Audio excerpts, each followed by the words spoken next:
Joining me now, Democratic presidential candidate Mayor Pete Buttigieg. Mayor, thank you so much for taking the time. I want to start with this shooting in Philadelphia. At least 6 police officers were shot during a shootout and standoff. It reminds us that there's all kinds of gun violence that need to be addressed in this country. Yes, and obviously there's a lot that we don't know, but what we do know is that there are a lot of families that are having a very long night. Our hearts are with them, and we have to continue to act to prevent all forms of gun violence. As long as we are in a country awash with guns, there are dangers for everybody, including law enforcement officers. Again, we don't know everything, but we know that a lot of people are hurting today. Well, the country paid attention to that today, as well as the stock market plummeting 800 points today after a warning sign that could indicate recession. The president has been tweeting all day about it, blaming the Fed. Are you concerned the economy may not be as robust as it seems? You know, there have been concerns for a long time that the economic recovery that began with the early President Obama's early years would not go on forever. Now we're starting to see a lot of signs of instability, as well as a business cycle that sooner or later turns just by the nature of economic cycles. What's troubling is this time around, we got a president who seems determined to destabilize it even further with an inconsistent trade policy, tweets seeming to compromise the independence of the Fed, and a general unwillingness to prepare the country for how we're going to get through the economic ups and downs that are in the years ahead. I'm very concerned about where the economy is right now, because it feels like we can no longer just take for granted that there will continue to be growth. And the president's tariff strategy and trade war with China, it has created chaos in the markets. And now he appears to have blinked by reversing course on the tariffs. Has he given away leverage to the Chinese in the negotiation, you think?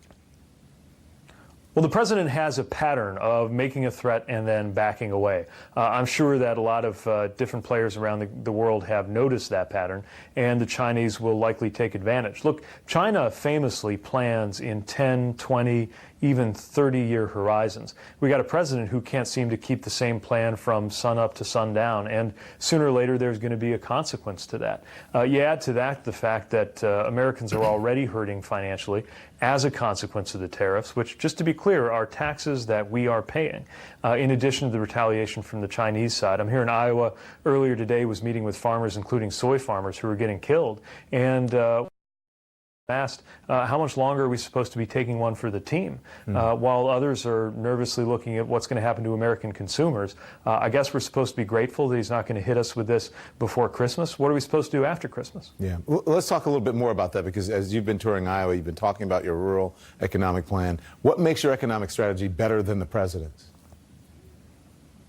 All kinds of things. I mean, we'll start with the idea of do no harm, including jumping into a trade war with China with no plan for how to succeed. But also, there's a lot of good that we can do to unlock rural communities' potential. You know, coming from more of an industrial community, but in the middle of a number of rural counties in Indiana, I've seen what can happen when communities partner together. And it's one of the reasons why a feature of our plan is to use federal resources to incentivize regional cooperation with regional innovation hubs and centers that can connect jobs to opportunity to technology.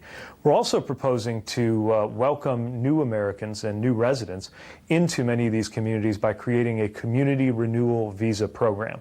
One of the things I learned doing economic development in my part of Indiana is that we need not only a job growth strategy, but in many communities, including Burlington, where I am right now, we need a population growth strategy. And communities, including in rural and traditionally very conservative parts of the country that have embraced immigration, have found that that can be a big part of the solution. You know, the country has always grown and benefited economically from the added human capital and human potential that immigration represents. It's time to put that to work for our rural communities that are losing population, sometimes at an alarming rate. Well, let's talk about immigration and race. There is a backlash to Ken Cuccinelli. Ken Cuccinelli is the acting director of U.S. Citizenship and Immigration Services.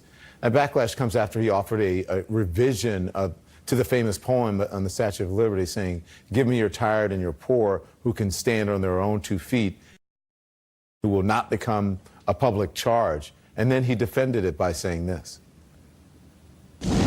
That poem was referring back to people coming from Europe, where they had class-based societies where people were considered wretched if they weren't in the right class. What do you think he's getting at, Mayor? You know, all I can say is that, you know, many of those people who came from Europe, Italians, Irish immigrants, as well as Jews, Chinese immigrants who were mistreated or talked about in the very same way that a lot of Latino immigrants are talked about today. This is actually all part of the same tradition. It's just that it changes from decade to decade or era to era who gets singled out and picked on. And right now, this administration is picking on Latino immigration most of all.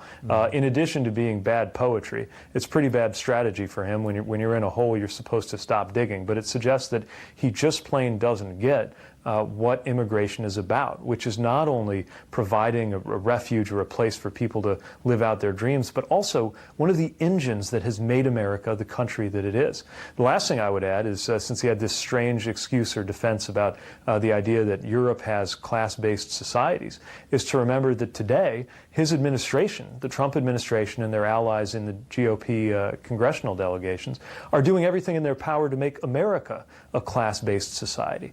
Taking away worker protections, continuing an assault on organized labor are just among some of the reasons, in addition to their fight against things like raising the minimum wage, that America is no longer the #1 country, statistically, to live out the American dream.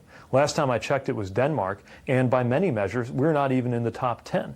The idea of a class-based society is unfortunately being dug in by this very same administration that is now trying to show America to the immigration that helped make this country great. You said earlier today that there needs to be a sane representative in Steve King's district after his comments about whether humanity would exist without rape and incest. He's made many racist and offensive comments before, but he still remains in Congress. Unfortunately, there is pretty much nothing or almost nothing that will get this congressional GOP to fully turn on one of their own, even when it's white nationalism or these insane remarks apparently defending rape and incest. I don't know what it's going to take other than a decisive defeat at the ballot box. The good news is Iowans have J.D. Scholten, a remarkable candidate who came very close last time, is running again this time. The guy exudes common sense, lives and breathes the concerns of his rural districts, and is not interested in waging the kind of rearguard culture war action that seems to consume the imagination of Steve King. Somebody like that has no business being in the United States Congress, but it seems like the only way to defeat people like that, or to remove people like that, is to just plain win in November of 2020. Yeah. Mayor Pete Buttigieg, thank you for your time. Appreciate the chance to be